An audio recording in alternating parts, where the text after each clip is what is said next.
నమస్తే మిత్రులారా, నేను మీ శ్రీనివాస్ చౌహాన్ అడ్వకేట్. మిత్రులారా, ఒక తండ్రి యొక్క ఆస్తి, ఒక తండ్రికి వచ్చినటువంటి తన వాటా ఏదైతే ఉందో ఆ వాటాని తనకు నచ్చిన వ్యక్తికి, తనకిష్టమైన వ్యక్తికి వీలునామా రాయవచ్చా?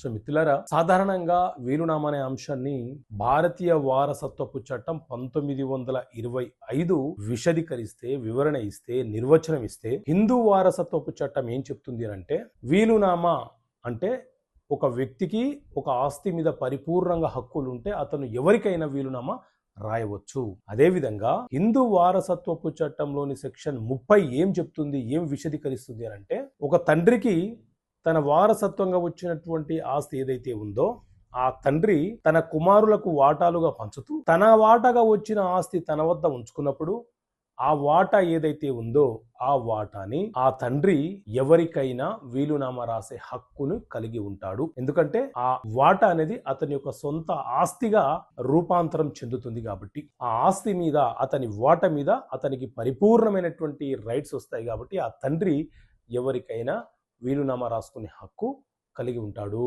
తన కుమారులలో ఏ ఒక్క కుమారునికైనా రాయవచ్చు, లేదా తన కుమార్తెలలో ఏ ఒక్క కుమార్తెకైనా సరే తన వాటాన్ని రాసుకునే హక్కును ఆ తండ్రి కలిగి ఉంటాడు. దానిని నిరోధం చేసే హక్కు అతని యొక్క వారసులకు లేదు. అదే ఉమ్మడిగా ఉన్నప్పుడు వాటాలుగా పంచుకున్నప్పుడు తండ్రి వీలునామా రాస్తే చెల్లుబాటు కాదు. ఎందుకంటే ఆ సందర్భంలో అది వారసత్వపు ఆస్తిగా పరిగణించబడుతుంది. వాటాలుగా డివిజన్ చేసుకున్న తర్వాత మాత్రమే తండ్రి తన వాటాని వీలునామా రాయాలి. ఓకే మిత్రులారా, థ్యాంక్ యూ. జై హింద్.